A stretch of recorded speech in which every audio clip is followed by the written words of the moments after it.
Selamat pagi para sahabatku, saudaraku seiman dalam Kristus. Salam sehat selalu untuk kita.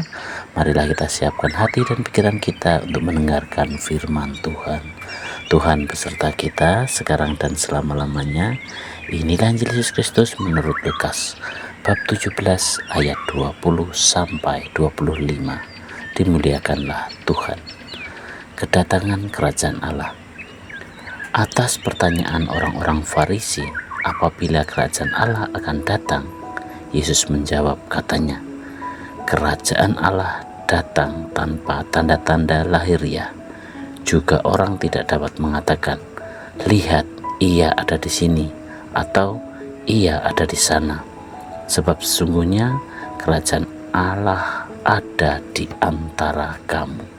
Dan ia berkata kepada murid-muridnya, akan datang waktunya kamu ingin melihat satu daripada hari-hari Anak Manusia itu, dan kamu tidak akan melihatnya. Dan orang akan berkata kepadamu, lihat, ia ada di sana. Lihat, ia ada di sini. Jangan kamu pergi ke situ. Jangan kamu ikut.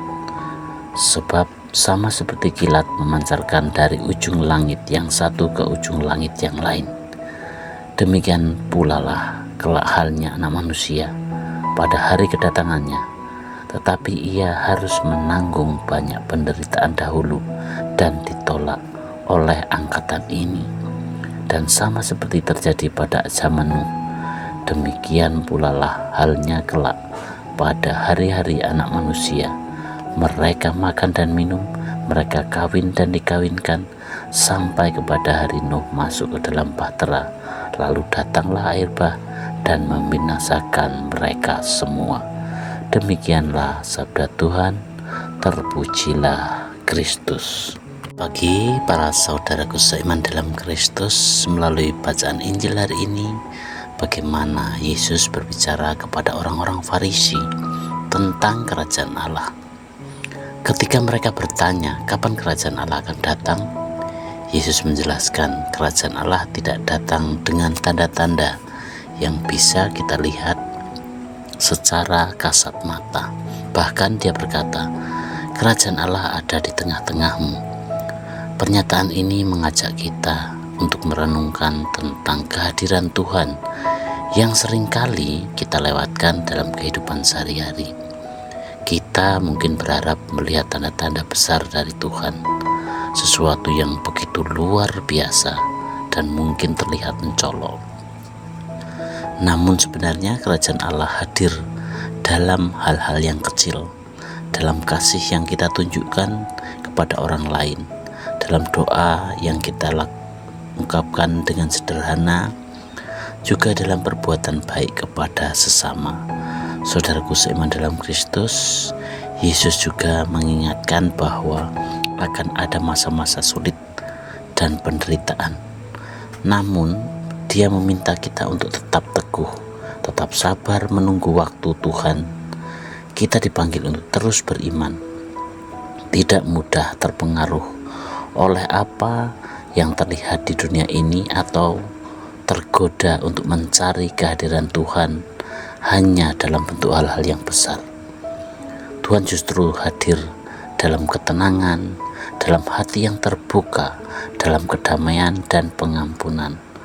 Saudaraku seiman dalam Kristus, untuk itu mari kita melatih diri untuk tidak hanya mencari Tuhan di luar sana, tetapi bagaimana kita menyadari kehadirannya dalam hidup kita sehari-hari, dalam setiap langkah kita, setiap senyum kita, setiap perhatian kita, dan setiap cinta yang kita bagikan. Untuk itu mari kita latih hati kita untuk melihat kehadiran Tuhan dalam segala sesuatu yang mungkin terlihat sederhana, dalam kebersamaan di dalam keluarga, dalam pekerjaan kita, dengan mencintai alam, atau dalam bantuan kecil yang kita berikan kepada sesama. Tuhan dekat dan ada di tengah-tengah kita. Tinggal bagaimana kita membuka hati kita untuk menyadari kehadirannya.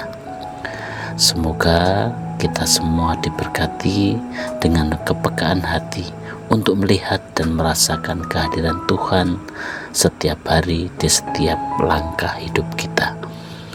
Demikianlah permohonan kita hari ini, dan marilah kita akhiri dengan doa dalam nama Bapa dan Putra dan Roh Kudus. Bapa yang penuh kasih, puji dan syukur kami haturkan kepadamu atas berkat dan firman-Mu hari ini.